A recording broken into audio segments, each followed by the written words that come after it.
kasi sa restaurant, ang dami mo sinabi. Eh, paano? Nakakagago naman yung tanong mo. Eh, alam mo naman, di ba, na boyfriend ni Marco? Pero kung tinanong mo ako, okay lang. Kasi, ang nakikita ko, mas pinapahirapan mo ang sarili mo na nagpapanggap ng boyfriend mo. Eh, bakit ikaw? Hindi mo pinapahirapan yung sarili mo. Nagpapanggap na kailangan lang gawin mo kay Marco. Minsan kasi, dapat naisip mo kung ano yung mas mahalaga sa sagraan ka ng Gusto mo lamatsingan? naghahanap sa inyo, nasa loob. Gusto mo lamatsingan?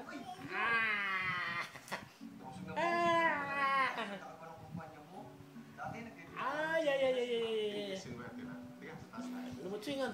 Ay, ay, ay, ay, ay, ay, ay, ay. Ano oras na? Ay, ay, ay, ay, ay, ay, ay, ay. Uy, sige na. Mauuna na ako. Malilate ako sa 3 p.m. class ko eh. Teka, magkaklase tayo dun. Hindi ka na. Ikaw sige, saan ka? Eh, may shift ako sa trabaho ko eh. Ika, sarili ko na.